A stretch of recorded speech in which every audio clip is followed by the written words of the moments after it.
Mais je veux vous présenter un homme qui s'appelle Gérard Bouffard. Et je vais vous donner une partie de son pedigree, mais ça ne finirait plus.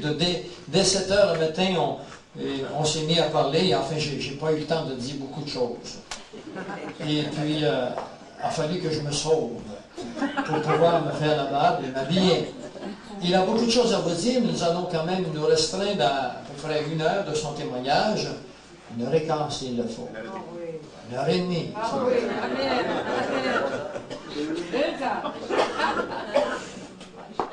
Alors je vous présente un homme qui a un doctorat en théologie. Et il vous dira lui-même qu'il est docteur en théologie, mais il n'étudiait pas la Bible. Alors de quelle théologie ça dit-il? Il est docteur en christologie. Il vous expliquera peut-être ce qu'il en est. Il est un docteur en droit canonique. Il a une maîtrise en psychologie. Il a été prêtre pendant 14 ans. Il a été le premier abbé du monastère bénédictin Esquipulas au Guatemala. Il a été le premier évêque de ce même diocèse dont il fut le fondateur. Il était le vice-président du CELA. Ça veut dire simplement les conférences des évêques de l'Amérique latine. Il a été l'accompagnateur de Jean-Paul II lors de son premier voyage à la conférence de Puebla, Mexico. Il a été évêque patriarche titulaire du diocèse de Sainte-Catherine d'Alexandrie. Il a été directeur du Saint-Office romain au Vatican. Et il y a 15 personnes sur le Saint-Office, dont 9 personnes sur le comité exécutif. Et il n'était pas un des directeurs, il était le directeur du comité exécutif. Ceci veut dire qu'il avait droit sur le pape, et non le pape sur lui. Il ne faut pas oublier que le Saint-Office est une création des dominicains qui ont mis les jésuites dehors, et que les jésuites avaient la mainmise sur le Vatican, parce que souvenez-vous qu'au 15e siècle, les papes perdent leur pouvoir dans la société. Un Espagnol s'éveille, et il dit qu'il faut qu'on redonne à la papauté son pouvoir. Il s'appelle Ignace de Loyola, et il créera une armée, donc on appelle les jésuites, et qui envahiront le monde entier dans tous les différents départements de notre société, que ce soit d'intellectualisme, à profusion, comme Téléhard Deschardins, père du mouvement évolutionnisme, ou encore que ce soit des grands musiciens, mais ils envahiront toutes les classes de la société pour redonner au pape un pouvoir qu'ils n'avaient plus, afin qu'eux puissent se servir de cet homme pour exercer leur pouvoir à eux, qui est fait dans des lieux secrets. Ils se sont fait mettre dehors par les dominicains, et ils ont établi un ordre pour que le pape n'ait jamais pris séance, et c'était le directeur général du Saint-Office qui avait cette mission. Il est ici maintenant, avec nous.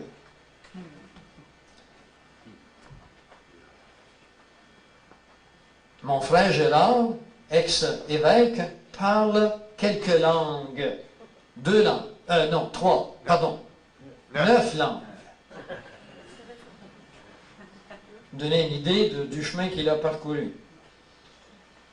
Il a sorti de l'institution catholique romaine le 17 février 1979. Il a été converti à Christ le 17 février 1980 et à Totonicopan, Guatemala. Nicopan, Guatemala. Il est le fondateur de quelques assemblées évangéliques et il se déclare actuellement serviteur du Seigneur et de son évangile. Et c'est ce qui fait que nous avons tant de bonheur à nous rencontrer ensemble. Bon, je ne parle pas de Gérard et moi, je parle de Gérard et vous tous, parce que la connaissance de Christ nous amène à être humbles. Et nous n'avons pas chez nous de hiérarchie qui fait qu'on pense que lui, il doit compter davantage aux yeux de Dieu que lui, parce que lui, il porte des robes qui sont importantes, de l'or, après des grosses médailles. Tout ceci de la frime que Dieu refuse. Dieu regarde directement au cœur de l'homme. Nos intentions, lui, il les connaît. Et j'ai ici une liste de médailles, de décorations de toutes les sortes. Il a été en 1977 décoré de la médaille de Saint-Grégoire, le grand chancelier protecteur de la foi. Avec le pape Paul VI, il a été en 1978 décoré chevalier de l'ordre de Malte. Il y en a peut-être qui connaissent l'ordre de Malte. Il a été le prieur de l'ordre de Jérusalem, a été décoré par le pape Paul VI, chevalier, chevalier du Nord d'Amérique à Jérusalem. Il a fait partie de l'hôpital Saint-Jean de la Croix. Décoration, enfin il y en a, je pourrais vous en nommer jusqu'à demain matin. Vous voyez, j'ai pris une photocopie un matin, il y en a jusque-là, et j'ai vérifié, j'ai vu ces décorations. Il y en a, sur ma demande, il y en a apporté quelques-unes ici, puis il vous expliquera ces choses si bon lui semble. Et ici, il y en a autant qu'il y a de lignes dans cette page.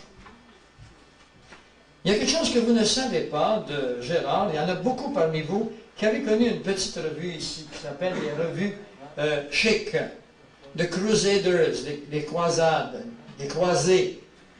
Vous vous souvenez de cette petite revue avec un ex-prêtre également qui s'appelait Alberto Rivera. Eh bien, celui qui travaillait avec Alberto Rivera, il est ici encore ce matin. C'est avec le même homme que ça a été fait. Il y a toute une histoire avec ces documents. Moi, je les ai eus tous.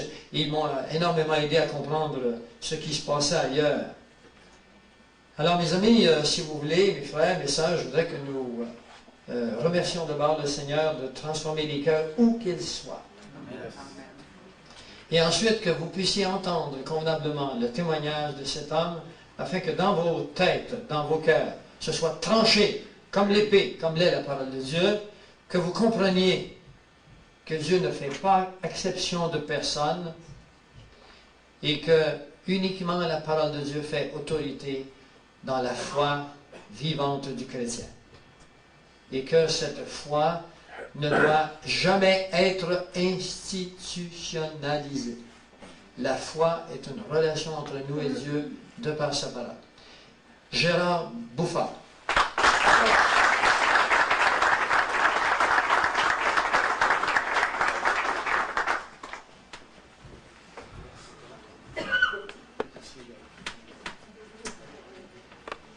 Seigneur vous bénisse tous. Je remercie le frère Gilbert de m'avoir invité à venir ici à Allemand aujourd'hui pour pas donner mon témoignage. C'est pas mon témoignage.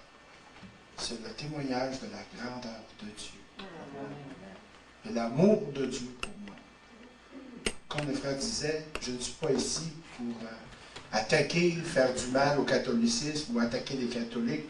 Je ne suis pas ici pour ça. Je suis ici pour rendre témoignage que le salut n'est pas dans une religion, que le salut est dans la parole de Dieu. Jésus est arrivé dans ce monde juif, mais il est reparti à son Père triomphateur de toute religion, de toute dénomination. Jésus a créé son Église qui est composée de tous ceux qui croient en lui. L'Église de Christ, ce n'est pas une organisation, ce n'est pas un building, ce n'est pas des cathédrales, ce n'est pas des mitres en or, des croix en argent, c'est des personnes. Nous sommes le corps, l'Église de Christ. Comme le frère Gilbert disait tout à l'heure, j'ai eu une vie assez mouvementée dans l'Église catholique. J'ai été des postes qui vous ont énumérés. D'ailleurs, j'en ai quelque chose ici en avant. Non? Mais je ne connaissais pas le salut par grâce. Ce qui est le plus drôle là-dedans, j'étais assis là ce matin, puis je pensais, quand le frère Gilbert parlait, pour avoir un doctorat en christologie, ce qui veut dire étudier, connaître la science de Christ. Qui est Christ? La théologie, c'est connaître qui est Dieu. Mais, fait par les hommes. Saint Augustin était un homme, un moine, qui dans sa théologie disait que la femme n'avait pas d'âme. Alors on comprend pourquoi que la femme a toujours été absente dans l'Église, dans l'institution. Moi, quand j'étais au Vatican, d'ailleurs, il y a une chose qui est importante là-dedans, c'est que moi, j'ai été orphelin. C'est que ma mère, quand je suis venu au monde, mon père et ma mère n'étaient pas mariés. Alors ma mère m'a donné en adoption parce qu'il y avait un prêtre dans la famille, il y avait 2 religieuses, puis un avocat. Alors on ne voulait pas salir la réputation. Alors ils m'ont donné en adoption. Ma mère s'est mariée avec un autre monsieur, qui s'est pas marié avec mon père. Mon père est décédé quelques semaines avant que je naisse. Alors j'ai été élevé tout le temps de ma vie. Et en étant jeune, il m'est arrivé une mauvaise aventure avec un prêtre dans la paroisse. Et j'ai décidé, moi, que je ferais un prêtre pour leur montrer c'était quoi un vrai prêtre. Et vous savez qu'il y a 50 ans passés, je vais avoir bientôt 60 ans. Chaque famille du Québec devait avoir un prêtre. Parce que si on n'avait pas de prêtre, là, on était perdu. C'était le prêtre dans la famille qui sauvait tout le monde. Alors, ça fait plaisir à ma mère adoptive que je devienne un prêtre. Mais il y avait une chose importante là-dedans, c'est que dans ce temps-là, on nous appelait des bâtards. C'est sûr, pardon, ça en rappelle. Mais un bâtard, ça ne pouvait pas faire un prêtre. Alors, j'ai été chez les franciscains, les capucins, toutes les communautés religieuses que je pouvais trouver au Québec pour devenir religieux, pour devenir prêtre. Puis quand ils apprenaient ma situation, ils disaient, bien, je n'avais pas la vocation. Ou que je priais trop. Je fais reprocher de trop prier, moi. C'est pour ça que je dis aujourd'hui, j'ai un grand défaut, je prie encore plus que je priais avant. Et le Seigneur me bénit avec ça. Alors je me suis battu, mais à un moment donné, j'ai rencontré un abbé bénédictin de Rome, de Saint-Paul de Rome, avec qui je lui ai parlé de mon cas. Il a dit, si les parents veulent que tu viennes à Rome, nous autres, on va t'ordonner prêtre. On va te donner des études, et puis, fais-toi-en pas, si tu veux t'ordonner prêtre, tu vas l'être ordonné prêtre. Mais à une condition. Nous autres, nous sommes les bénédictins missionnaires. Il y a 2 bénédictins. Il y a les bénédictins de Solesmes, il y a les bénédictins de Saint-Paul de Rome. Solesmes sont monastiques, ils sont cloîtrés, tandis que Saint-Paul de Rome, ils sont missionnaires. Il faut être missionnaire. On fait le vœu de la mission. Pour payer mes doctorats, puis mes maîtrises, tout ce que vous voudrez, on m'a demandé de travailler au Vatican. Et comme j'avais une facilité à apprendre les langues, on m'a demandé de travailler au Saint-Office, dans les archives, parce qu'on avait des lettres qui venaient de différents pays, et que les gens qui travaillaient là ne pouvaient pas traduire. Il fallait qu'ils payent des interprètes des prix de fou pour traduire les lettres. Alors moi, en réalité, le niveau de pauvreté, ça ne coûtait rien. Alors c'est ça qui m'a introduit au Saint-Office. À force d'avoir mes études, mes doctorats, mes maîtrises, ben, ils ne pouvaient plus me sortir de là parce que je devenais un danger. Alors c'est là que je suis devenu, j'ai été élu le directeur général du Saint-Office. Pendant 6 ans, j'ai travaillé là pour finir de payer mes doctorats, mes études. Parce qu'à l'université du Latran, c'est pas gratuit. C'est comme dans toutes les universités du monde, il faut que tu payes tes études. Ensuite, bien, j'ai été ordonné prêtre, par conséquent, et on m'a envoyé en mission pour remplir le vœu de ma communauté. J'ai été 5 ans au Zimbabwe, qu'on appelle le Zimbabwe, qui était la Rhodésie, la montagne, en Afrique du Sud, avec l'apartheid. Desmond Tutu était l'aumônier anglican de la mission, et moi, j'étais l'aumônier catholique. Quand Desmond Tutu a été sacré évêque, le premier évêque zoulou du monde, c'est moi qui est allé lui donner sa mitre. Et quand moi, j'ai été sacré évêque au Guatemala, c'est Desmond Tutu qui m'a donné la mitre dorée qui est là, qui est venu me la mettre sur la tête.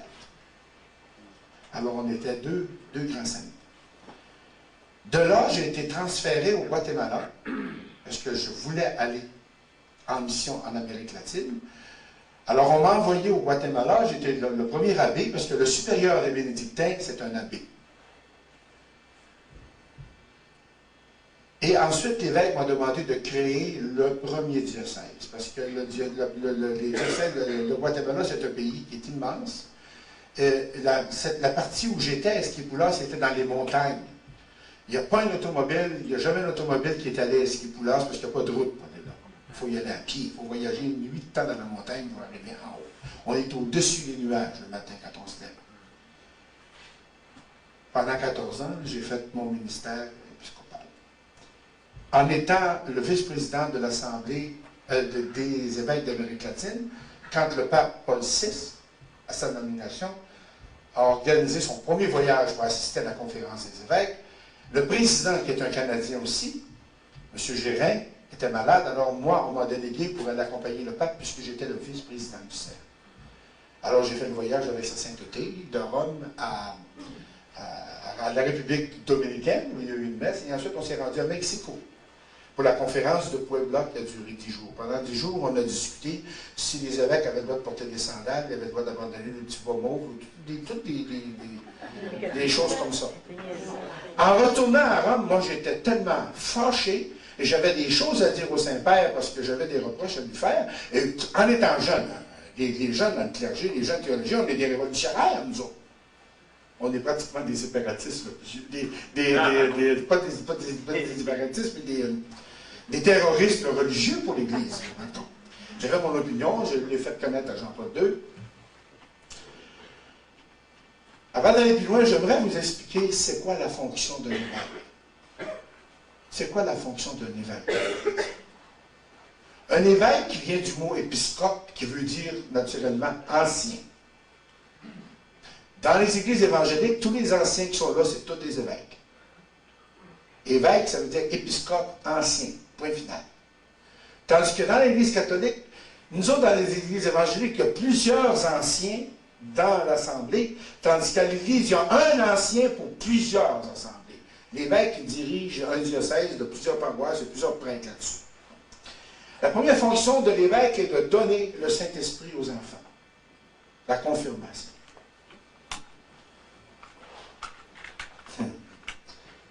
La parole de Dieu m'a appris que c'était Christ qui nous donnait le Saint-Esprit. Qu'un homme n'avait pas le pouvoir de donner l'Esprit de Dieu à personne. On peut prier, demander au Seigneur de donner son esprit, mais pas dire au Saint-Esprit, tu t'en viens là-dedans. Alors, je faisais venir des petits bonhommes devant moi, puis avec le Saint-Crème, parce que les autres, ça prend de la crème pour faire quelque chose. Le Saint-Crème, là, je te confirme avec la crème du salut, au nom du Père, du Fils et du Saint-Esprit. Ça, c'est pour le réveiller. Il y a certains qui l'ont eu, le message. Mais j'ai jamais vu un enfant devant moi et manifester la présence de l'Esprit Saint. Mais laissez-moi vous dire quelque chose, par exemple. La journée où à Totonicapán, au Guatemala, où j'ai vraiment accepté Christ dans ma vie, j'ai senti la présence du Saint-Esprit. Je ne pourrais jamais trouver des mots pour l'expliquer ce que ça a fait dans le moment. J'ai senti la chaleur de l'Esprit Saint. J'ai senti le pouvoir de l'Esprit Saint sur moi. Et j'ai appris que vraiment, ce qui venait des hommes n'avait aucun pouvoir. La deuxième fonction de l'évêque, c'est de ordonner les prêtres. Le prêtre a une ordination sacerdotale, tandis que l'évêque a une consécration épiscopale. Ces mots-là viennent des titres de la sorcellerie. Ce sont les Templiers qui ont été les premiers à apprendre le mot consécration pour un évêque. Ceux qui savent un peu c'est quoi les Templiers, on ne pourra pas trop se... C'est un ordre monastique de guerriers qui construisait des bâtisses qu'on appelait des temples, qui étaient les gardiens des traditions de l'Église dans le temps, supposément. Et pas les traditions évangéliques, les traditions de l'Église, dirigées par l'Inquisition, tout ce qu'on voudrait. Alors, j'ai été allé en Haïti pour ordonner 2 prêtres à Port-au-Prince. 2 bénédictins qui étaient à Port-au-Prince, qui devaient être ordonnés prêtres, parce que l'abbé bénédictin peut donner les ordres mineurs. Le diaconat ne peut pas donner le sacerdoce. Ça prend un évêque. Alors, moi, comme j'étais abbé évêque, on m'a demandé par rapport au prince, et j'ai ordonné mes 2 bénédictins. Mais à la surprise de ma vie, dans ce temps-là, on faisait toute ordination en latin, pour pas que les gens comprennent trop. Alors, on imposait les mains sur le candidat. Et pendant qu'on imposait les mains sur le candidat, on disait une prière secrète, nous autres. Puis tous les autres prêtres qui avaient là passaient à leur tour et imposaient les mains. Puis demandaient à l'Esprit Saint de descendre sur le futur prêtre. Et moi, pendant ce temps-là, j'avais une prière qu'on appelait la secrète sacramentale.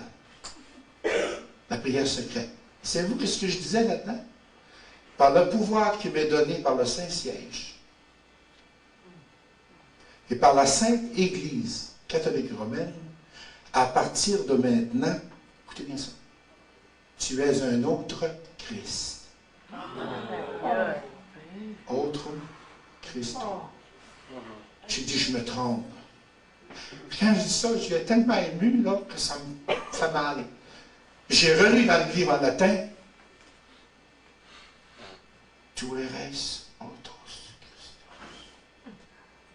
Autre Christum. Tu es un autre Christ. J'ai fermé le livre, j'ai dit, la cérémonie vient de se terminer. J'ai tout abandonné.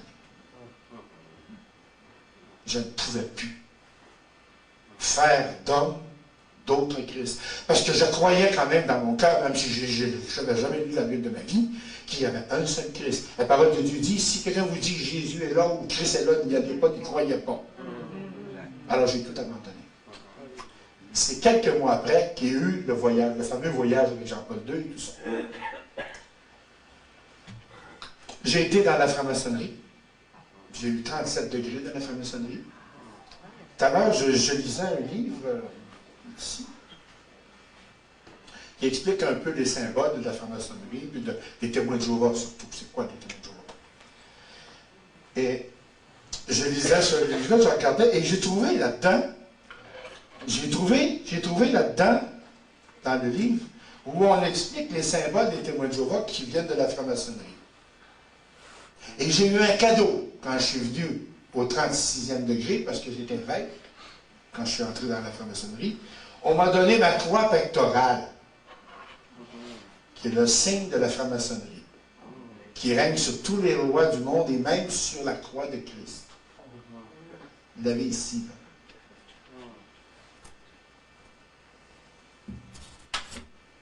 Pour vous montrer le pouvoir des hommes qui veulent prendre le pouvoir sur Christ. Les religions, les églises, là, ils font des hommes et leur donnent des pouvoirs divins qui n'appartiennent seulement qu'à Dieu. À chaque fois que je disais ma messe le matin, moi, il y avait une affaire que je ne comprenais pas. C'est quoi la messe?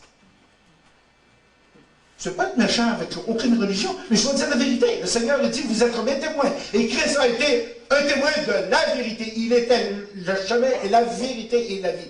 La vérité, pas une vérité, la vérité. Alors moi, comme témoin de Christ maintenant, je dois dire la vérité. Afin que personne ne me dise, un jour, frère Bouffard, tu n'as pas voulu me dire la vérité. Maintenant, si je suis perdu, c'est à cause de toi.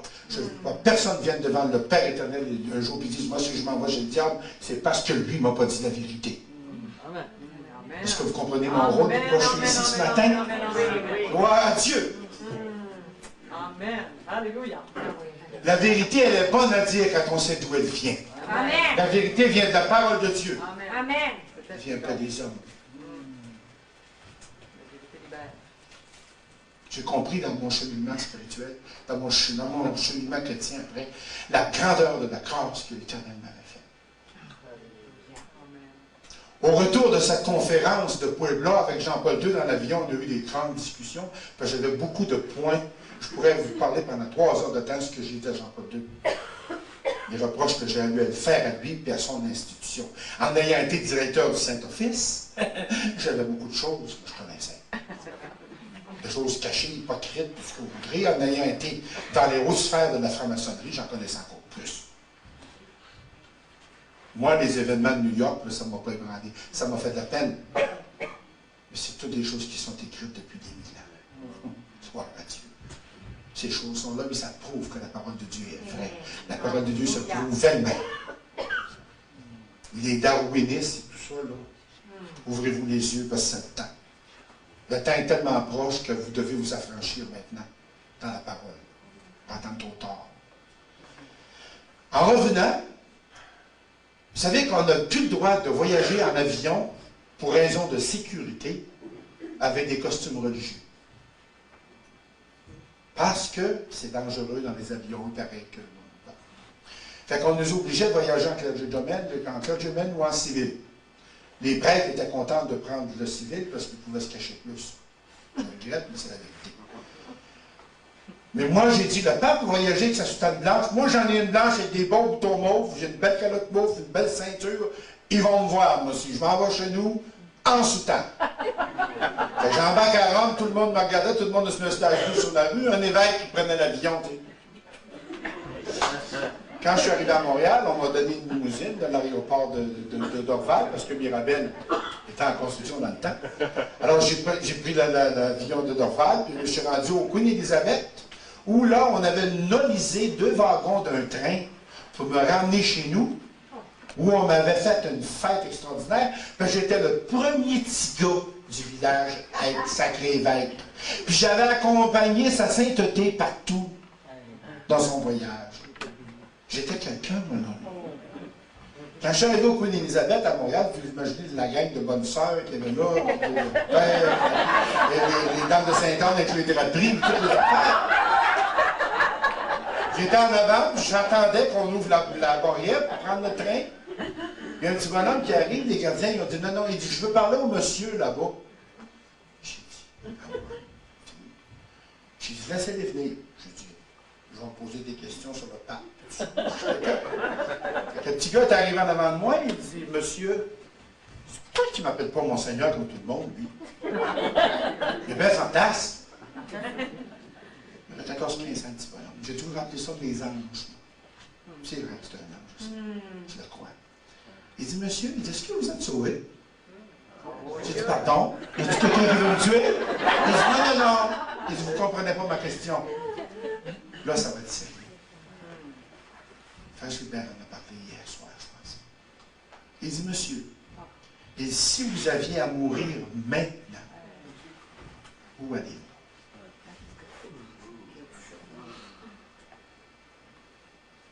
Je regarde, non, il dit ça, là, c'est des idoles, ça. Et il y a un livre qui s'appelle la Bible. Si vous lisez dedans, vous allez savoir si vous êtes sauvé ou si vous ne l'êtes pas. Est-ce que le Seigneur vous garde et vous guide, puis ça a fait son temps. Ah, 14. Jamais, jamais, dans ma vie, j'oublierai le visage de cet homme-là. Je l'ai cherché depuis 20 ans, je ne l'ai jamais trouvé.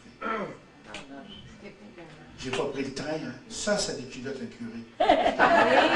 J'ai pas pris le train, j'ai pris un taxi, puis je me suis rendu dans un monastère à Rougemont, où j'allais faire ma retraite au Canada. J'avais les clés. Il était tard le soir, hein. J'ai attendu à 2 h du matin que le père abbé se lève. Puis là, j'ai dit, je veux aller à Québec rencontrer le primat qui était le cardinal Maurice Roy dans le temps, l'archevêque de Québec. Parce que l'archevêque de Québec, le siège épiscopal, c'est le siège du primat de l'Église canadienne. C'est lui qui est le premier et le chef de toute l'Église catholique romaine au Canada. C'est attaché au siège épiscopal. Puis ça allait faire là. J'ai dit, je veux voir le primat. Il dit, c'est bien, Excellence. Vous allez avoir votre auto demain matin à 6 h. Il dit, comment c'est ça que vous êtes en civil? Laisse faire le civil. Je dis, je m'en vais à Québec avec mon chauffeur, puis je pleurais tout le long de ma nana. Mais quand j'arrivais au monastère le soir, je suis allé dans la bibliothèque parce que 15 ans auparavant, j'avais volé dans une église armée du salut qui est à côté du monastère une Bible. Mais la Bible est en anglais. Puis je ne lisais pas l'anglais dans le temps. Je m'étais fait prendre le matin pendant la lecture spirituelle avec la Bible, et Père Abbé m'avait donné une tape en arrière de la tête, puis il dit, je ne veux pas que tu lises ça, cette affaire-là. Mais ils me l'ont porté, mais je l'avais caché dans la bibliothèque. 15 ans avant. Je suis allé dans la bibliothèque, il était à 2h30 du matin, je n'oublierai jamais ça. Puis je suis allé en arrière, puis j'ai sorti la Bible King James que j'avais cachée, qui était là. J'ai ouvert la Bible dans Hébreux 7. Versets 23, 24 et 27, qui disent, avant, les prêtres devaient se remplacer parce que la mort les empêchait d'être permanents. Mais lui, je veux dire Jésus, puisqu'il est ressuscité et vivant, il possède un sacerdoce qui ne peut pas se transmettre à personne, qui, verset 27, qui n'a pas besoin, comme les souverains sacrificateurs, d'offrir des sacrifices chaque jour, d'abord pour ses péchés et pour ceux du peuple, car il l'a fait une fois pour toutes en mourant son âme. Alors j'ai compris à cet instant-là que j'étais pas rien. J'étais même pas un pécheur repentant. Que même mon baptême n'avait jamais effacé mes péchés. Parce que c'était un homme qui avait fait ça. J'ai compris après que le baptême voulait dire immersion. C'est pourquoi j'ai dû me faire baptiser avec mon consentement. Le Seigneur dit, allez dans toutes les nations, faites des disciples et baptisez-les. Un bébé de 6 semaines ne peut pas être un disciple. Un disciple, c'est quelqu'un qui peut au moins recevoir l'enseignement d'un maître. Tout est venu, hein? Dans 20 ans, on apprend des choses. Quand on est fidèle au Seigneur, il nous en montre. À ce moment-là, j'ai compris que j'étais rien, que tous les mariages que j'avais faits, tous les sacrements que j'avais faits, n'étaient rien. Vous exprimez le sentiment que j'ai eu à ce moment-là. Si j'avais eu le Saint-Esprit pour le donner aux autres, j'aurais compris quelque chose. Hein? Mais je n'avais pas. Mais l'Esprit de Dieu lui a travaillé dans mon cœur. Là, j'ai quitté. C'est là que je suis parti pour aller à Québec. J'étais allé voir le primat. J'ai dit au cardinal Leroy, j'ai dit, expliquez-moi donc ça, ces versets-là. Il y avait une petite calotte comme la mienne, là. C'est la tête, mais la sienne est rouge.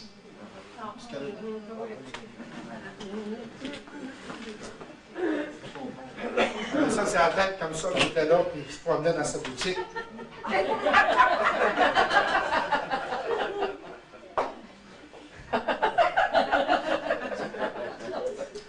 Il dit, écoute, tu sais, il dit, la Bible, il ne faut pas venir fou avec ça. Il dit, l'Ancien Testament, là, ça, c'est l'histoire de la guerre, puis de l'infidélité du peuple de Dieu envers son Dieu. Ça, c'est pas important. Les 4 évangiles, il faut le croire parce que c'est Jésus qui parle. Mais il dit, à partir des actes des apôtres, puis à la fin de la Bible, puis ça, il dit, il y a bien de la romance là-dedans. Puis il dit, avec les traductions, il faut en croire, puis il faut en laisser. Fait que j'ai compris que cet homme-là n'avait jamais eu l'Esprit Saint. C'est lui qui me l'avait donné, l'Esprit Saint. C'est lui qui m'avait ordonné prêtre, qui m'avait recommandé à Rome pour que je devienne évêque. J'ai été sacré par Paul VI. Par Paul VI, Jean-Paul II. Encore une fois, j'ai été déçu. Alors, il m'a dit, écoute bien, tu vas prendre une année sabbatique, tu vas te reposer, tu vas t'aller dans un monastère, puis il dit, je vais te donner de l'argent pour ce qu'il faut, puis il dit, tu vas te reposer, puis là, tu dis, puis ta messe, tu ne dis plus rien. Puis j'en veux pas de votre argent. J'ai parti pour m'en aller. Il y a un automobile qui vient me trouver. Il dit, mon Seigneur, il dit, le cardinal a oublié de vous donner les documents. Venez avec nous autres, on va aller vous aller chercher. J'ai dit, je vais y aller à pied. Je viens qu'à travers la rue. Non, non, il a marqué que d'abord, il faut retourner là-bas pareil. Et ils ne m'ont pas emmené au palais cardinaliste, ils m'ont emmené à Saint-Michel-Archange. Puis ils m'ont transféré dans une petite bâtisse. Quand vous passez pour aller à Québec, là, vous voulez aller de l'autre côté de Québec, vous passez par en arrière, Saint-Michel-Archange, là. Il y a un monastère en briques jaunes sur la côte, là. Ça, c'est les Dominicains. Là, ils m'ont renfermé là en psychiatrie. J'ai eu des chocs électriques pendant 30 jours, tous les jours, des bains de glace pour essayer de me ramener à l'esprit. Là, je disais plus ma messe, je n'avais plus rien. D'ailleurs, je n'y croyais plus. J'avais tout perdu ça. Parce que la messe, c'est quoi la messe? Excusez-moi, là. Mais la messe, c'est le plus grand blasphème qu'on peut faire sur la terre. C'est quoi la messe? La messe, c'est la rénovation du sacrifice de la croix. Quand vous faites des rénovations chez vous dans votre maison, c'est parce que vous êtes tanné de qu'est-ce qu'il y a là. Jésus, c'est pas une peinture que tu rajoutes. Ça veut dire que le prêtre, en étant pécheur, offre un sacrifice meilleur que celui que Jésus-Christ a offert sur la croix il y a 2000 ans. S'il y a des blasphèmes plus grands que ça, nommez-moi les. C'est là que j'ai compris que le pouvoir de l'homme était pourri. L'homme a voulu dominer sur Dieu. S'est laissé dominer par Satan. J'ai compris que mon institution, après ça, j'ai terminé d'appeler ça l'Église catholique, j'ai appelé ça l'institution. J'ai des documents ici que j'ai signés pour faire l'arrestation de mort de ce frère-là, pour faire un plateau de Rivera, que j'ai connu intimement, sauvé chrétien. Il est mort empoisonné dans un hôpital, brûlé par des acides de batterie. Ça, c'est des serviteurs de Dieu qui souffrent le martyre aujourd'hui. Fait qu'imaginez-vous le moment où j'ai tout compris ça. Là. Moi, ça m'a fait mal. Là, j'étais 1 an à vivre dans les rues comme un bum. J'ai été excommunié par les journaux. J'ai tout perdu mes privilèges. J'avais un sac à dos. J'étais un des premiers, je pense, à savoir c'était quoi un sac à dos. Avec mon passeport dedans, 2 paires de sous-vêtements, 2 paires de bons. Après, je les ai utilisés, je n'avais plus d'autres. Je dormais dans un terminus d'autobus, puis la nuit, vers minuit, 1h, quand les concierges avaient fini de faire le ménage, je me cachais dans un placard, je sortais, je mettais un bout de bois dans la porte, puis j'allais manger dans les cannes à déchets d'un restaurant sur le rue Wellington à Sherbrooke, le restaurant Tony. Et je mangeais des restants de pizza, puis des morceaux de popcorn, puis du Pepsi gelé. C'était au mois de février, ça. J'ai fait ça pendant 1 an. L'année suivante, au printemps, il y avait eu des inondations à Sherbrooke. Mais je n'ai pas prié le Seigneur pendant 1 an. J'étais tellement déçu que je ne pensais que prier. Pour moi, il n'y avait plus rien de ça. Puis je ne connaissais pas la parole de Dieu. J'avais lu mes premiers versets dans la Bible. Mais je ne l'ai pas gardé, ce Bible-là. Il fallait que je passe par quelque chose. Mon père m'a dit quoi dire aujourd'hui. Le Seigneur est grand dans ces choses-là. Peut-être que je n'avais pas passé par là, mais j'en ai rien compris. Ce matin-là, je me lève, la rivière est après inondée. J'ai dit, Seigneur, si tu existes, fais quelque chose parce que je me jette dans la rivière. Ils vont me ramasser au boirage à Bromptonville, puis je vais être mort, puis j'aurai plus de souffrance, je suis fatigué. Si tu existes vraiment, le Jésus, j'ai lu dans la Bible, fais quelque chose, moi je ne peux plus. Il faut faire ça, vous savez, que le Seigneur vient nous chercher. J'ai dit, Seigneur, j'en peux plus. Je me lève d'abord, il y avait un bonhomme, un vieux bonhomme.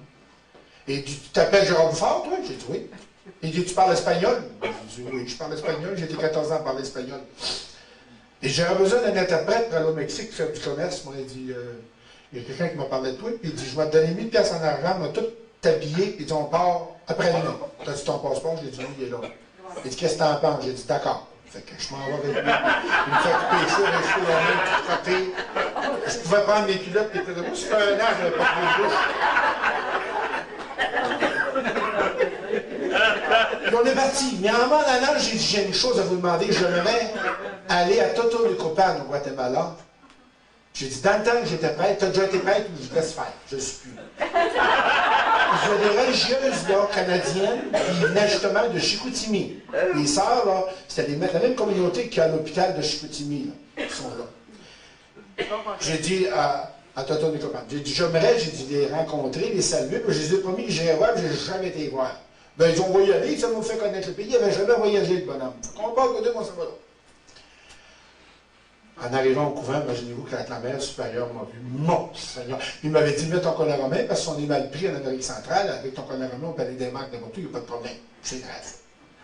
Parce que le monde, dans ce temps-là, c'est le collet romain qui regarde. C'est pas la foi.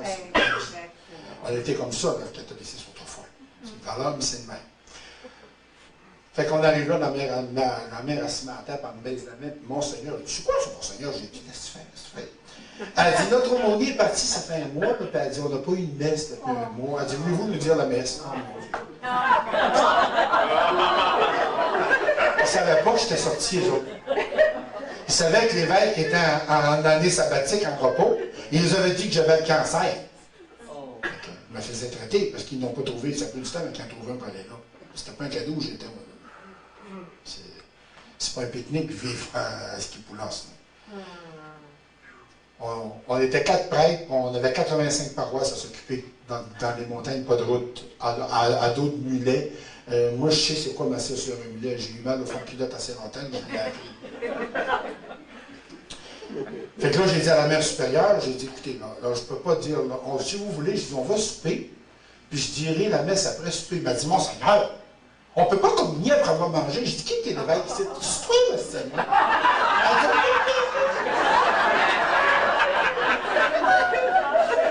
Mais moi, là, je n'ai pas digéré ce Moses de souper-là. Là, j'ai sorti dehors, puis j'ai pris un poncho vert, un poncho de sœur, puis j'étais mis en civil. Puis je me suis mis à me promener sa galerie. Là, j'ai entendu chanter dans les airs. Señor mi Dios, a contemplar los cielos, el firmamente y las estrellas. Dieu Tout-Puissant en espagnol, ça m'a pogné. J'ai dit d'où cette vieille folle. Je suis parti à pied. Puis à Totonicapán, c'est un village de montagne, les routes, ils ne sont pas plus larges que la table de l'eau. Tu te promènes à pied. J'arrive devant une grosse église verte.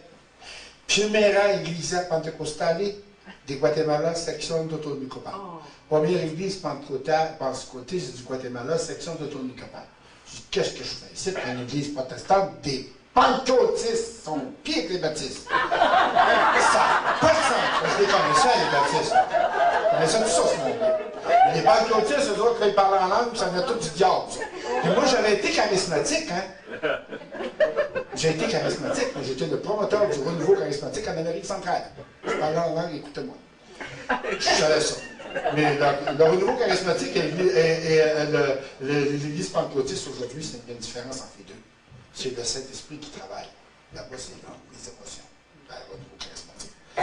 Fait que j'attends en avant, puis là, j'étais tout figé. Puis il y avait un prédicateur en dedans. Je ne sais pas s'il était pasteur ou non, mais qu'il prêchait la parole de Dieu. Puis il a tout dit les versets du salut. Quand il dit Jean 3,16, car Dieu tellement aimé le monde qu'il a donné son Fils unique, afin que quiconque croit en lui, nous pouvons perderse avec la vie éternelle. Tu peux avoir la vie éternelle. J'ai dit, mon Dieu, c'est si simple que ça pour être chrétien. Je savais pas ça, moi. J'avais des doctorats, je parlais de langue. J'étais un des chefs de l'Église. J'avais le pouvoir de tuer le pape. Je savais pas que Christ pouvait me sauver la vie. Il pouvait me donner la vie éternelle. Que Dieu m'avait aimé. Je savais pas ça. Fait que là, le pasteur a continué à parler. Il dit, mes frères et mes sœurs, on va prier, parce qu'il dit, ce soir, le Seigneur va faire un miracle. J'ai dit, là, c'est une bout. J'ai été à l'autre, j'étais à Fatima, j'étais à la Saint-Joseph, j'étais à Saint-Anne-de-Beaupré, j'étais partout dans le monde. J'étais même au Saint-Sépulcre à Jérusalem, pour voir des miracles, mais je n'ai jamais vu un. Tu penses, toi, que tu vas en faire un ici, puis je ne le verrai pas?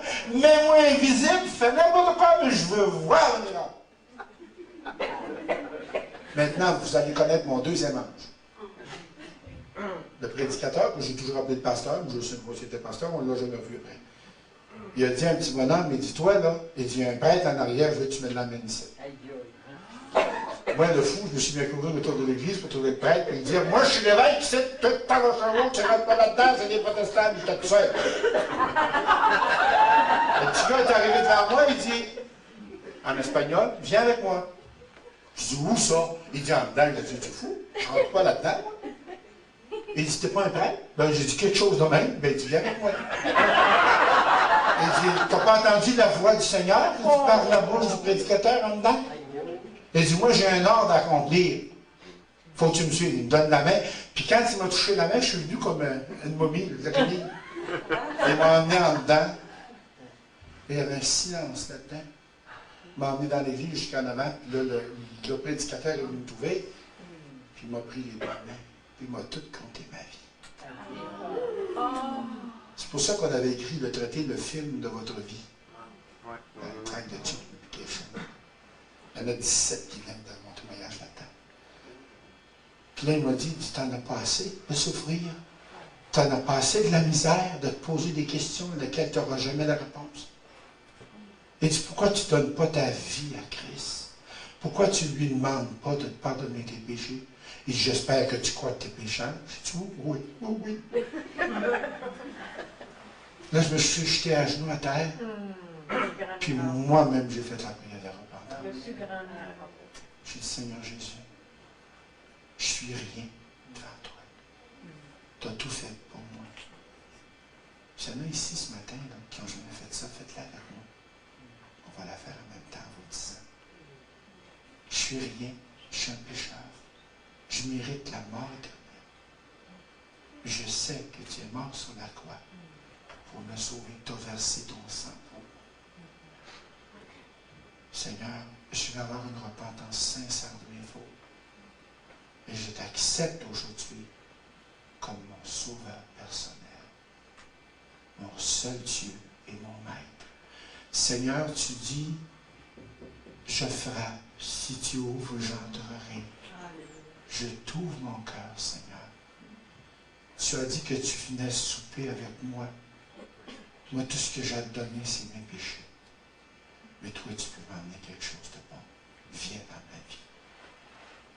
Ouf! Là, j'ai senti la présence du Saint-Esprit pour la première fois dans ma vie descendre dans mon cœur. Je suis en Château au monastère, on a dansé dans l'église jusqu'à 2 heures du matin, à louer le Seigneur. Les autres savaient que j'étais un prêtre, pas plus. Quand je suis retourné au monastère, les sœurs étaient en train de folle, ils m'ont envoyé la police après moi, parce qu'ils pensaient qu'elle avait été kidnappée, parce que le roi était malade, il était en guerre dans le temps. Là, j'ai dit au bonhomme, j'ai dit, on s'en retourne. Quand on était allé faire son commerce, puis je suis allé au Québec, puis là, j'ai commencé à enseigner la parole de Dieu. J'ai commencé à me chercher une assemblée, chercher une église. Je savais que ça existait, mais je ne savais pas où. Et le Seigneur m'a envoyé partout. J'ai eu bien mal, mais j'ai compris une chose, que le corps de Christ, c'était ceux qui croyaient en lui. J'ai appris que ce n'était pas par mes œuvres que j'étais sauvé. Là, j'ai appris que je pouvais faire des œuvres parce que j'étais sauvé pour rendre gloire à Dieu, mais pas faire des œuvres pour être sauvé. Que toute la doctrine qui m'avait été enseignée avant était une doctrine d'homme qui avait été créée par Satan pour me détruire. Moi. Le salut, vous savez, le Seigneur n'est pas venu pour sauver une bunch, comme il est dit dans la Nouvelle Bible, qui ont écrit là, une pourriture. Le salut, c'est personnel. C'est entre moi et Christ. Et quand j'ai appris que Marie et tous les saints qui sont supposés être morts n'ont rien à faire dans mon salut. Savez-vous que Marie a été la première à confesser Christ comme son sauveur personnel? Elle a dit, qui suis-je, une noble servante, pour être la mère de mon sauveur? Et il nous dit, vous ne croyez pas Marie. Ceux qui disent que moi, je ne crois pas Marie sont menteurs. Je ne crois pas au pouvoir que Marie a dans la vie spirituelle, par exemple. Marie, elle a élevé Jésus selon les préceptes du temps. C'est une fille qui a été choisie par l'Éternel. Marie, c'est le modèle de toutes les femmes. 3 fois pendant son ministère, Jésus a mis Marie à part de lui. Quand elle les a cherchés au temple, qu'y a-t-il, femme, entre toi et moi? Ne sais-tu pas que je dois travailler aux choses de mon Père? Aux noces de Cana, encore une fois, qu'est-ce qu'il y a pour moi et toi? En voulant dire, mets-le donc tes affaires. Et sur la croix, c'est là qu'il a mis fin à tout ça. Il a dit, femme, voici ton fils. Et Jean, voici ta mère. Elle était sa mère physique, mais elle n'a jamais été sa mère divine. Alors comment on peut appeler Marie mère de Dieu? C'est tout bien pas elle qui a créé Dieu. Et ce sont des dogmes qu'on nous obligeait à faire. Toutes ces choses-là, je les ai apprises. Ça fait 2 ans que je suis au Seigneur maintenant. Jamais je ne pourrai vivre assez longtemps pour remercier l'Éternel pour la grâce qu'il m'a donnée à moi. Pourquoi moi et pas l'autre à côté? C'est parce que Jésus m'a aimé. Il y a un chant qui dit oh, comment j'aime Jésus. Et si j'aime Jésus, c'est parce que Jésus m'a aimé. Amen. Ce que je suis venu faire ici ce matin, ce n'est pas une affaire de religion. La religion ne sauve pas. La religion, c'est comme la loi, ça condamne. Christ, il dit, je ne suis pas venu abolir la loi, je suis venu la parfaire, l'accomplir. Le voile de la loi est déchiré. avec le voile du temple.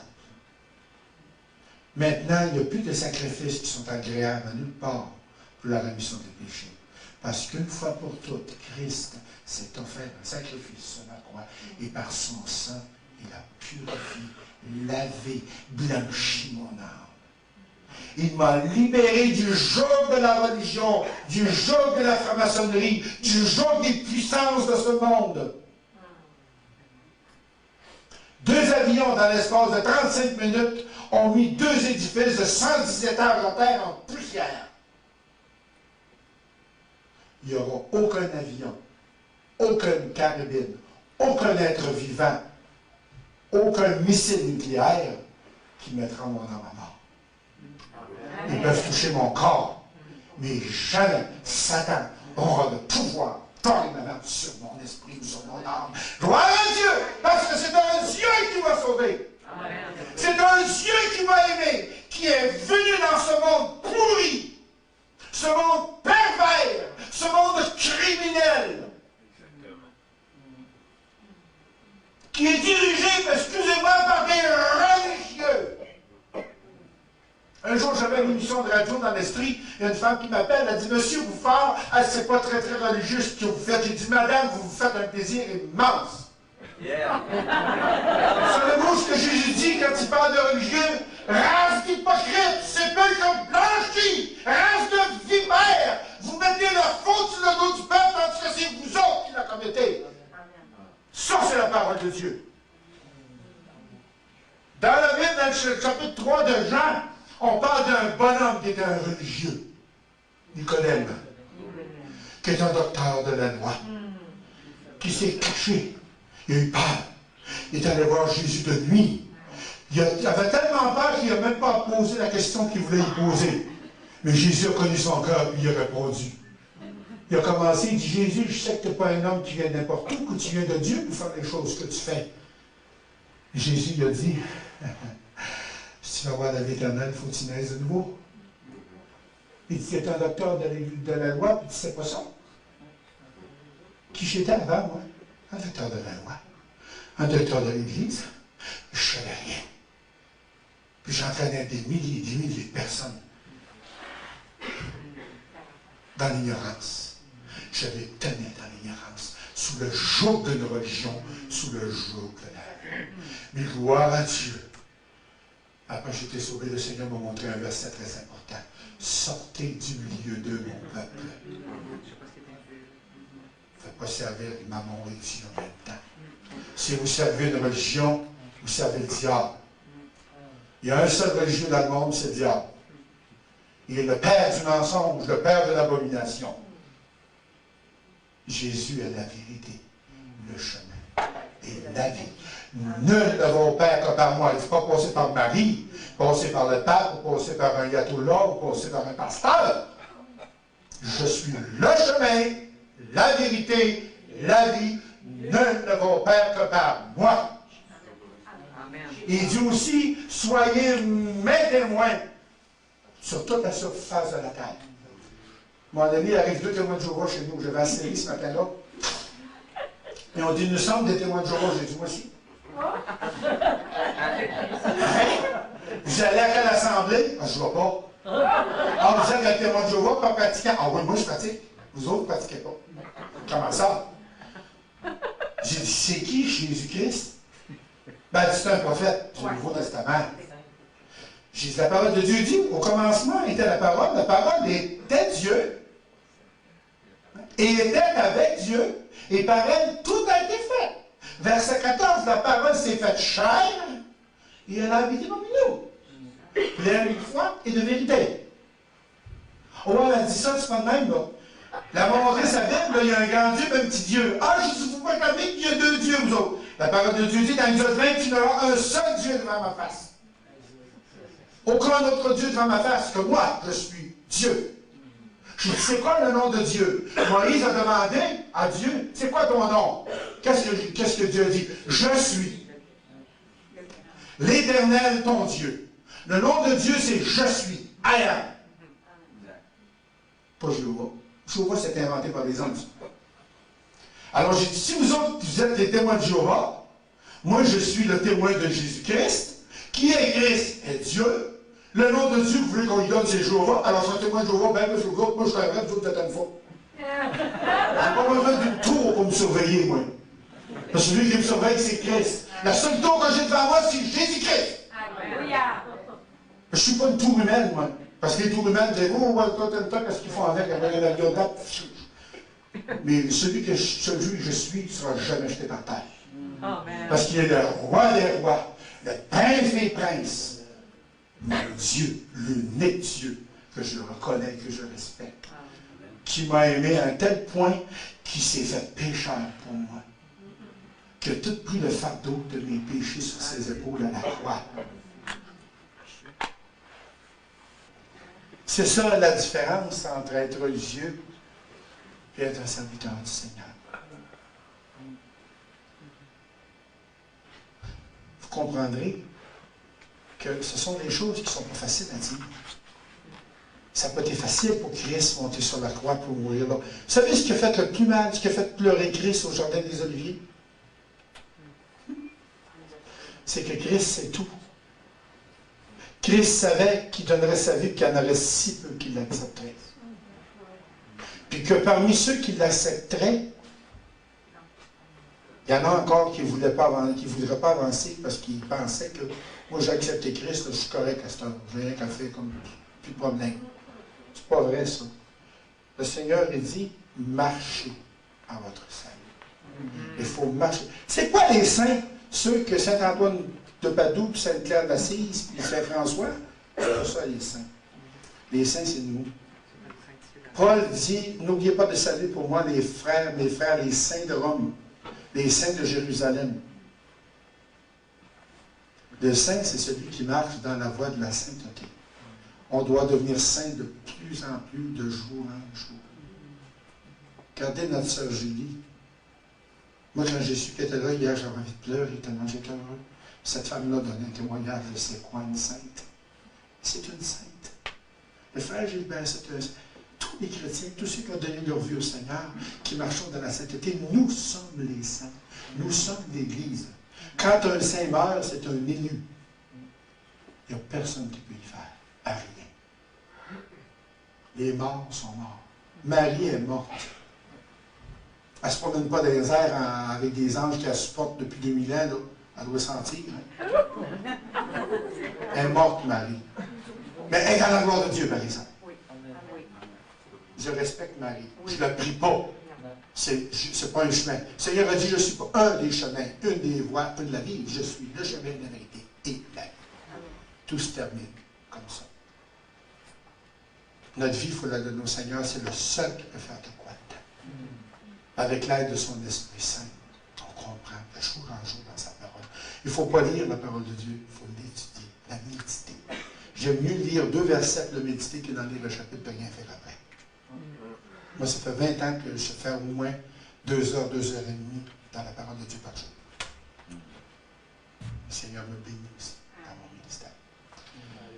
Alors, il y en a parmi vous autres qui ont des questions à poser, mais je vous en prie, là, ma vie privée ne regarde personne. Mais dans ma vie de chrétien, par exemple, j'aimerais vous poser des questions là-dessus, que j'étais avant dans l'Église, ces choses-là. Parce que je suis déjà fait poser des questions très indiscrètes à laquelle je ne peux pas répondre.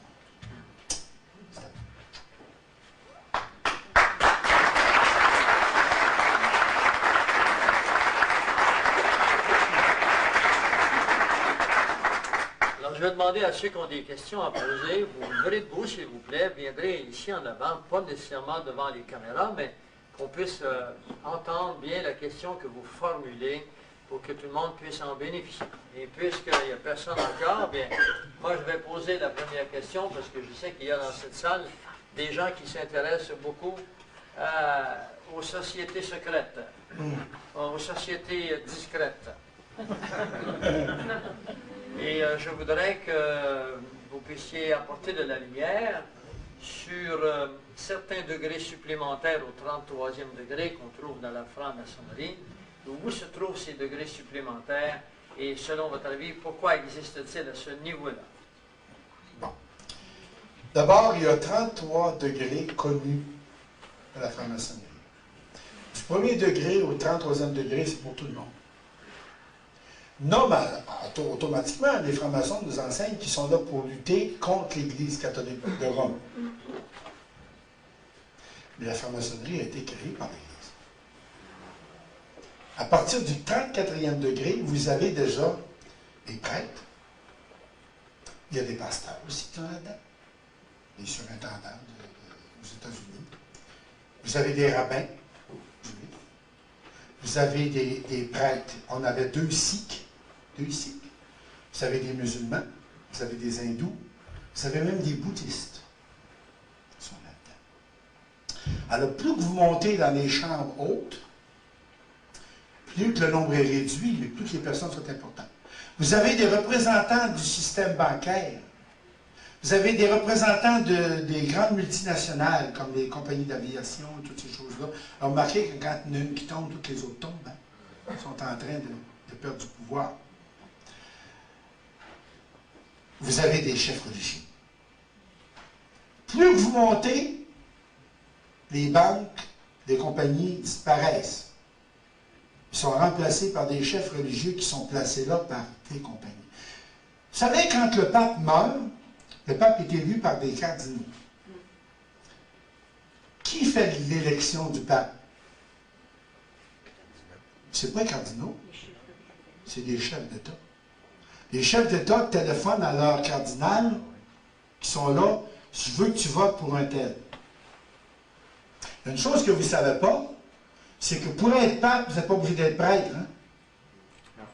Tout homme mâle, c'est marqué comme ça dans la Constitution de la loi canonique, tout mâle catholique romain pratiquant, ayant une bonne conduite et n'ayant pas subi de scandale ou de faillite depuis 5 ans peut être élu pape. Même vous, Frère Gilbert, on pourrait vous suggérer la prochaine fois. Vous auriez le pape à Alma. Je ne sais pas si ça va être une bénédiction, mais en tout cas. Alors, le pape est élu par les chefs d'État. Ceux qui sont dans la maçonnerie. Alors, les hauts degrés, plus vous allez en haut, plus vous allez en haut, plus vous allez en haut. Le pape Paul VI a été le seul pape au monde en ayant une tiare avec 4 couronnes. La tiare du pape représente 3 couronnes. Le pape est roi 3 fois, en plus de se proclamer roi des rois. C'est là son blasphème.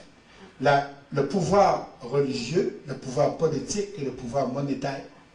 Et Paul VI était le grand maître suprême de la franc-maçonnerie mondiale. Parce qu'il y a 2 pyramides. Il y a la pyramide européenne et la pyramide nord-américaine. Le grand maître de la pyramide nord-américaine et le grand maître de la pyramide européenne sont le 38e degré. Ils sont 2. On ne sait pas.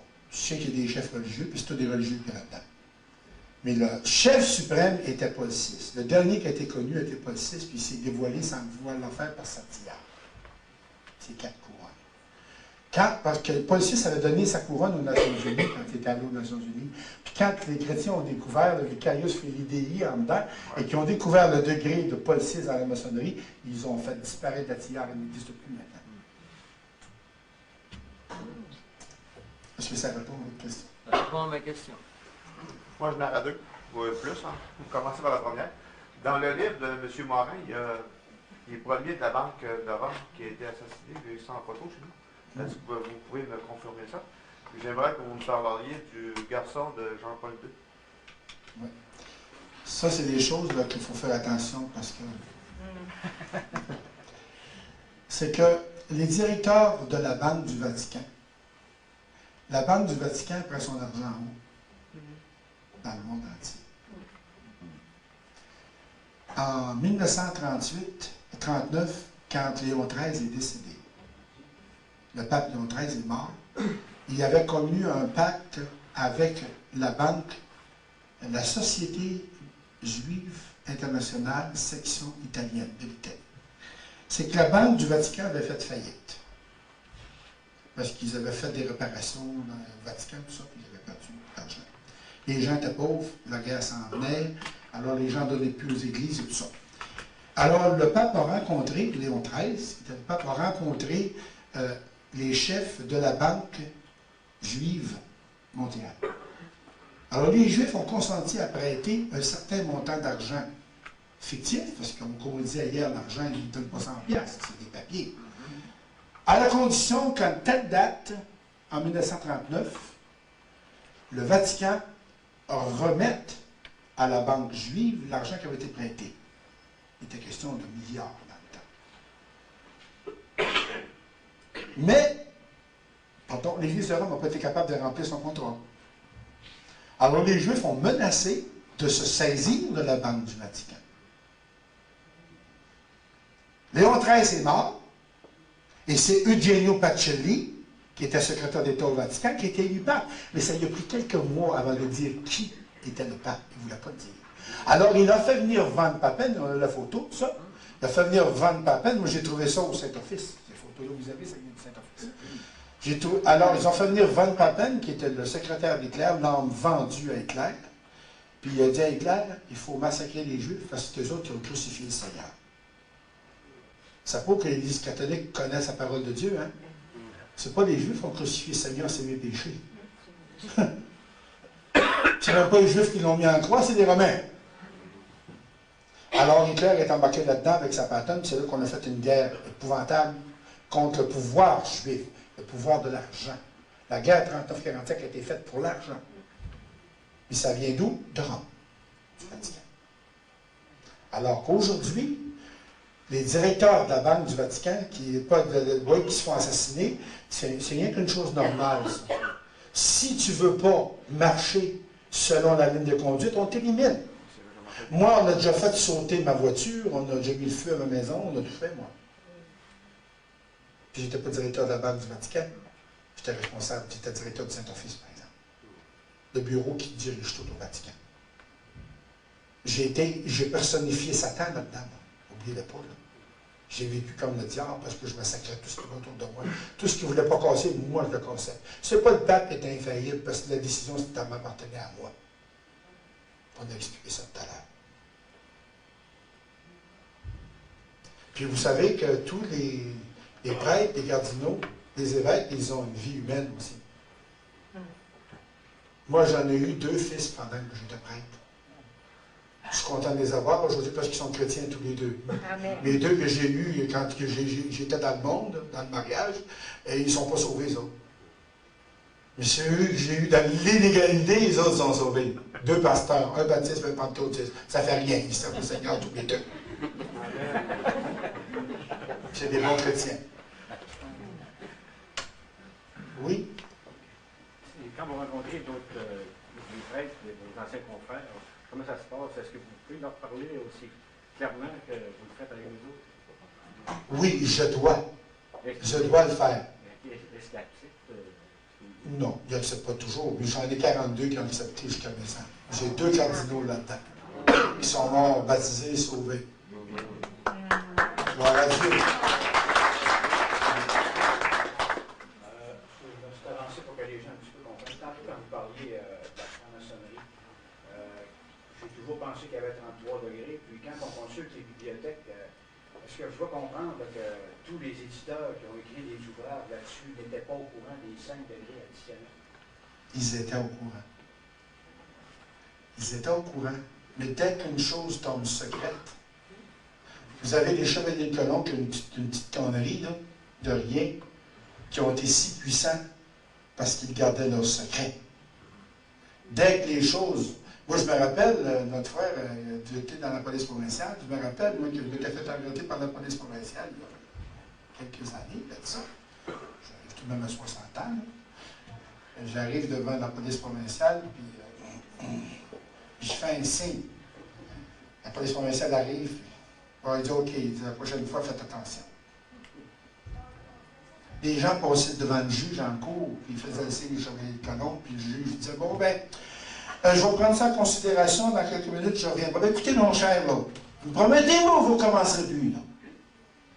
Mais si tu n'étais pas chevalier de colomb, tu ne passais pas à travers de ça. Est-ce que j'ai raison, mon frère? C'était une société secrète. Alors, ce qui est secret, c'est normal qu'il ne se publie pas. Mais ça prend quelqu'un qui a du guts, puis qui a de la foi, puis qui veut servir la vérité pour dévoiler ce qui se passe dans les sociétés secrètes. Il faut qu'il en sorte avant de le faire. Alors, moi, ce que j'ai fait, j'ai ça. Au 38e degré, chez Les types qui sont là, je ne sais pas qui est là, mais je sais qu'ils sont là. Au 39e degré, c'est le maître suprême, le grand maître suprême. Pourquoi, quand j'ai envoyé toutes ces affaires-là sur Internet, que j'ai eu des menaces? Mais ils ne peuvent pas m'atteindre. Ils ne peuvent pas m'atteindre. Parce que pour eux autres, je suis un membre de la franc-maçonnerie pour l'éternité. Ils n'aiment pas ça, ce que je fais là. Mais je dévoile la vérité. S'ils veulent dire le contraire, je vais leur sortir les chartes, je vais leur prouver. Fait qu'ils ne peuvent pas. Fait que pour éteindre tout ça, ils ne disent pas un mot. Une société secrète, vous ne savez pas ce qui se passe dedans. Est-ce qu'il y en a qui sont chevaliers de colombe ici, qui l'ont déjà été? Est-ce que vous avez déjà publié le secret des chevaliers de colombe? C'est ça qui tient leur puissance. Le Seigneur a dit, tout ce qui est secret devrait être dévoilé à la surface du monde un jour. Alors c'est pour ça qu'à partir du 33e degré, tu ne trouveras pas d'écrire nulle part, parce qu'il n'y en a pas. Ils n'ont pas le droit d'écrire. Seulement que des anciens membres, il y en a beaucoup qui l'ont fait. Ils n'ont jamais eu la chance, peut-être, de le faire comme moi je l'ai fait. Parce qu'il y a 25 ans, il n'était pas question de l'Internet. Aujourd'hui, on peut en parler. Merci. Excuse-moi, juste pour... parce que j'avais une autre question, puis j'ai peur de l'oublier. Est-ce qu'il y a un lien entre la mort de Jean-Paul I et le phénomène de Fatima? Oui, monsieur.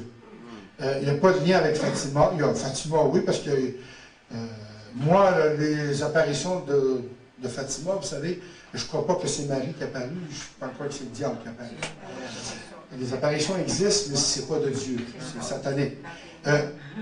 Pourquoi Jean-Paul II était assassiné, c'est bien simple. J'étais à Rome dans le temps. Jean-Paul I, pardon. C'est que Jean-Paul I, Paul VI avait passé une bulle qui annulait le pontificat à Rome. Il avait dit que jamais un pape ne serait couronné. Pour être pape, il faut être élu par le conclave et être couronné en public, au moins devant 20 personnes. C'est la loi. Alors Paul VI, il dit, je suis le dernier pape couronné. La preuve, il dit, je donne ma tiare aux Nations Unies. Fini. Puis de tiare. Ensuite, il avait passé une bulle que le futur pape devrait redonner au peuple tous les bâtiments, les propriétés, les trésoreries du Vatican. Alors, quand Jean-Paul Ier a été élu, qui avait été choisi par les grands financiers du monde, Jean-Paul II, moi je crois qu'il a été choisi par le Seigneur pour faire quelque chose là-dedans. Alors, il a été élu. Jean-Paul Ier ne célébrait plus sa messe depuis des mois et des mois, parce qu'il y avait une grosse crise de foi quand le pape est mort. Il a été choisi à son improviste. D'ailleurs, il l'a refusé 3 fois avant de l'accepter. Quand il est venu pour le couronner, il dit non, non. Il dit, Christ a eu une couronne d'épines, moi, je n'aurai pas une couronne en or. Et je confirme la bulle du pape précédent, Paul VI, disant que le pape n'existe plus. Je suis Jean-Paul Ier, évêque de Rome et président de l'Assemblée de tous les évêques catholiques romains du monde. Le soir, ils l'ont attaqué, ils lui ont parlé. Il n'a pas voulu changer son idée. Et puis, ils l'ont fait mourir. Ils l'ont assassiné. C'est une religieuse qui l'a étouffé dans son lit le matin avec un oreiller. C'est vrai aussi qu'il n'y a pas d'autopsie chez les papes? Non. Ils n'ont pas le droit. Parce que 80% des papes sont morts empoisonnés. Ils ne voulaient pas retourner l'église. Est-ce que Fidel Castro fait partie des Jésuites assermentés? Oui. Oui. Quand ils sont rencontrés avec le pape? Vous savez, une chose que le frère Gilbert a dit tout à l'heure, et qui est vrai, que je n'avais pas pensé, c'est que tous les grands politiciens, à partir de 5 ans en montant, ont tous été formés par les Jésuites. Tous les chefs d'État mondiaux, les députés, même ici, étaient formés, ils venaient tous, c'est à part c'est des avocats, ils viennent tous dans des collèges de Jésuites. Les universités ont été fondées par les Jésuites, ont été installées, les grands collèges ont été faits par les Jésuites. Les Jésuites contrôlent le monde financier, politique et religieux. Quelle était la question? On n'a pas compris. C'était quoi ta question? Si Fidel Castro Il était jésuite assermenté, il n'était pas jésuite parce que c'était un prêtre jésuite, mais c'était un instruit par les jésuites, puis il fallait qu'il porte serment d'obéissance à l'ordre des jésuites. Okay. En Haïti, M. Duvalier, le père, a chassé les jésuites d'Haïti, mais ils ont changé de nom. Ils s'appellent maintenant les Pères du Saint-Rosaire. C'est encore eux autres qui vont en Haïti. La puissance. Oui? Oui, j'aurais deux questions. Une, c'est quel est le serment d'allégeance officiel de la franc-maçonnerie? Si ça change de serment d'allégeance d'un degré à un autre. Et puis, est-ce que vous avez des connaissances au niveau des Illuminati? Puis qu'est-ce que vous avez vu comme personnage dans les Illuminati? Le serment d'allégeance à la franc-maçonnerie, ça comprend 47 ou 48 pages. Et puis, du moins que tu renonces à ta personne, que tu renonces à ta foi, que tu renonces à un Dieu dominateur, que tu t'abandonnes complètement à la société mondiale des francs-maçons. Vous savez d'où viennent les francs-maçons? Les maçons, autrefois, c'était du monde qui bâtissait des maisons. Alors, eux autres, ils bâtissent un édifice spirituel qui est une pyramide mondiale. On l'a décrit hier. Seulement d'allégeance, il y a beaucoup de choses là-dedans. Il y a un moment donné que tu renonces même de dormir avec ta femme pendant tant de mois pour te purifier. Toutes les sociétés secrètes alentour viennent toutes de la franc-maçonnerie. Puis même, je vais vous dire qu'il y a des églises aujourd'hui qui se disent églises, qui ne sont pas églises, comme les Raéliens, les Adventistes du 7e jour, les témoins de Jéhovah, le temple solaire, ça vient tout. Puis vous avez toute la même cochonnerie, vous avez toute l'emblème de la croix de Malte, qui représente une trinité. Moi, tout ce qui fait un triangle, aujourd'hui, j'ai peur de ça. Fait que tout vient de là. Toutes les sociétés secrètes viennent de là, afin de dominer le monde. C'est eux autres qui ont eu l'idée du gouvernement mondial. Alors, pour avoir un gouvernement mondial, il faut contrôler tout. Là, ils ont l'Europe. Ils veulent faire le gouvernement nord-américain. Ensuite, ils vont unir les deux. Mais Christ va revenir avant, je pense. Christ est proche. Question. Oui. Qui est le prochain antéchrist? On le sait qu'il est là, on le connaît, mais on ne sait pas si... Actuellement, on en a un spirituel. Je vais vous expliquer une chose. Il y en a qui ne m'accepteront pas, mais je m'en balance. Le Seigneur m'a donné ce message-là, puis je le donne. Sur la tiare de Paul VI, pourquoi on a détruit la tiare? C'était la seule tiare qui avait été exposée sur un miroir aux Nations Unies, et on pouvait lire en dedans Vicarius Filii Dei. Ceux qui ont fait des hautes études, M. Gilbert, certainement, c'est très bien qu'on dit en français, le pape est le vicaire du Fils de Dieu. Alors, pour dire en latin, vicaire du Fils de Dieu, il faut dire Vicarius Dei Filii Dei Dei. Vicarius, c'est vicaire, Dei, c'est de, Filii, c'est fils, Dei, de Dieu, Dei. Mais lui, c'est pas ça.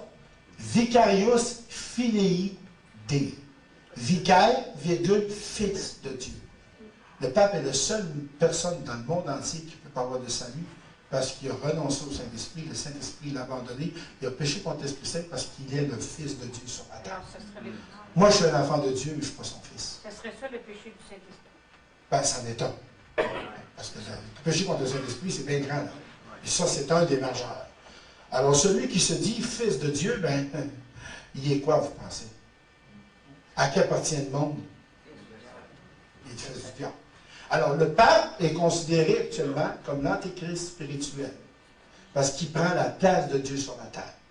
Mais maintenant, il y a un système qui est établi, le système de l'antéchrist, qui est installé, dont fait partie le terrorisme et des choses internationales, la maçonnerie, tout ce que vous voudrez, toutes ces associations secrètes-là. Dieu a dit, tous vos secrets seront dévoilés à la surface de la terre. Jésus-Christ n'a jamais dit secret à personne. Il est ouvert. Il est la vérité est secrète, tu ne caches pas, tu la donnes.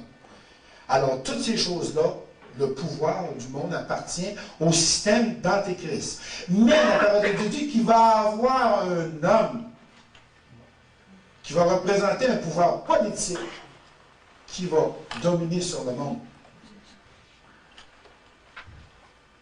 Mais j'en connais un qui s'en vient, moi, qui domine depuis longtemps sur le monde. Puis qui va dominer à son retour. Puis je vais être avec lui quand il va venir. C'est Jésus-Christ. Les autres ne m'intéressent plus, ils ne me font pas peur. Oui. Pour ce qui est des religieuses, là, est-ce qu'ils font partie dans Il y a des ordres religieux, oui, dont les supérieurs font partie de la franc-maçonnerie. Ils sont obligés. Mais n'oubliez pas que toutes les ordres religieuses ont été fondées par des hommes. Les clarisses ont été fondées par Saint François d'Assise. C'est tous des prêtres qui ont fondé des communautés religieuses. Alors, les supérieurs généraux sont vendus au système mondial, au nouveau gouvernement mondial. Puis ce qui est le fun, vous allez voir un bel exemple. Je vais vous donner quelque chose comment que c'est le monde va me plaire. On a demandé aux religieux ou aux religieuses d'enlever le costume religieux maintenant pour ne pas imposer leur religion à ceux qui ne sont pas catholiques. Puis ils laissent rentrer les musulmans avec des costumes. D'où va venir l'antéchrist physique? Ben, il va être là-dedans. La mère supérieure qui s'occupait avec Alberto, est-ce qu'elle vit encore? Non, elle est morte. C'était sa sœur, ça. La même qui était mère supérieure? Oui, c'est la mère supérieure du couvent de sa sœur, où la sœur d'Alberto était religieuse. Oui, mais il était après ça dans les livres, on la voit photographier. Ah, mais c'est pas elle, là. Ça, c'était un autre, c'était pas la supérieure de sa sœur. Il y a au-dessus de 80 religieuses qui ont donné leur témoignage à Alberto Rivera, qui se sont converties par ses livres. Alors, elle, c'était une. Ah oui, sœur Charlotte est encore vivante, elle vient en Californie maintenant. Okay. Est-ce qu'il y a d'autres questions? Oui? J'en avais une qui m'est venue. Est-ce que, d'après vous, Saint François d'Assise était vraiment chrétien? Saint François d'Assise n'a jamais été un moine catholique. Saint François d'Assise était un prédicateur d'évangile au coin des rues. Et puis, ils se sont servis de lui pour former les franciscains qui n'ont aucune part avec Jean-François d'Assise. Saint François d'Assise, il prêchait la pauvreté, la simplicité, l'évangélisation comme on fait. Nous autres, était un des premiers évangélistes du Moyen-Âge qui a évangélisé partout, mais il a été bombé par l'Église parce qu'il lui a recommandé des affaires, tellement vrai qu'il l'a envoyé rencontrer le grand sultan, et pendant qu'il allait rencontrer le grand sultan, ils l'ont dénoncé comme supérieur général, ils l'ont renvoyé, puis ils l'ont mis un autre à sa place, puis Jean-François d'Assise il est allé mourir tout seul comme un animal dans une grotte. OK, puis j'aurais une autre question en rapport. Dans les derniers temps, il dit qu'il va y avoir beaucoup d'esprits séducteurs de faire de prudence, de ne pas se laisser séduire, parce qu'il pourrait séduire même les élus. Puis on voit aujourd'hui des prêcheurs, des évangélistes qui sont sur des estrades, qui s'associent avec des prêtres, avec des soutains, tout ça. Qu'est-ce que vous pensez de ça, vous, donner la main d'association avec des prêtres? Je vais vous poser une question. Est-ce que vous pensez que ces gens-là prêchent l'Évangile? Non. Ben, il y en a qui prêchent le salut. Ils prêchent un évangile. Ils prêchent l'évangile. À un moment donné, Jésus est avec les disciples, puis il a dit, comment ça se fait, Seigneur, qu'on guérit des malades à ton nom? Qu'est-ce que Jésus lui dit? Retirez-vous de moi, je ne vous connais pas. Mais un prêtre qui se convertit ne peut plus retourner, comme vous dites. Dans le sacerdoce, ben non. Ben non. Ben non, tu ne peux plus, parce que tu as abandonné ça. Alors, mais comme je dis, la parole de Dieu dit, si quelqu'un vient t'enseigner un évangile, un autre que celui-là, si tu enseignes un évangile et que tu ne vis pas selon l'évangile, tu n'enseignes pas l'évangile, tu es un comédien, tu es un joker. Et le Seigneur est vrai. Fait que ces gens-là, là, dans ce temps-là, ce qu'on fait, qu'ils disent évangélistes, là, tu pries pour eux autres. Puis s'ils sont vraiment au Seigneur, le Seigneur va les changer de bord. Comme toi, oui, moi j'aimerais savoir qui est le frère André. Ça, j'aimerais bien. Est-ce qu'il était vrai? Est-ce qu'il était quoi? Est-ce qu'on se servait de lui ou quoi? Parce qu'il paraît tellement d'un homme qui était humble. Le frère André était un manipulateur de foule. Okay. Un manipulateur de la foi. Le frère André, c'était un illettré, première des choses. Et puis lui, il avait une dévotion à Saint-Joseph. Okay, ça, c'est vrai. Fait que là, lui, là, il a été envoyé par l'Église pour faire des miracles. Puis il disait lui-même, moi, je ne fais pas de miracles. Mais c'était un homme qui enseignait tellement la foi aux gens, qui leur enseignait tellement la foi dans les miracles, c'est Dieu qui guérit.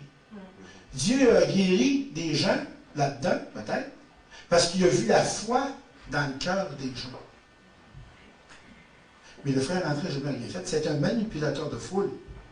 Puis il y a beaucoup de personnes maintenant qui commencent à trouver que les miracles qui étaient trouvés que le frère André était fait, ils n'avaient jamais été faits de lui. Puis ça avait été poussé par l'Église pour bâtir l'oratoire Saint-Joseph. C'est une cabane à bâtir, ça. Là. Fait qu'ils font des miracles. Remarquez que s'il y a des miracles, tu trouves qu'il y a des grosses mosaïques à bâtir.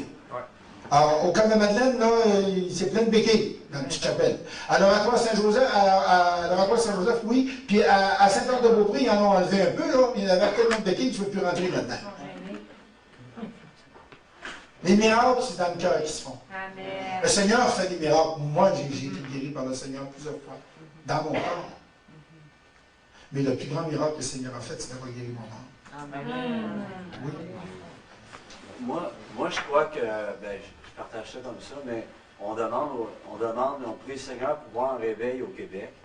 Puis si on veut voir quelque chose se passer, forcément, notre province a été touchée par le catholicisme.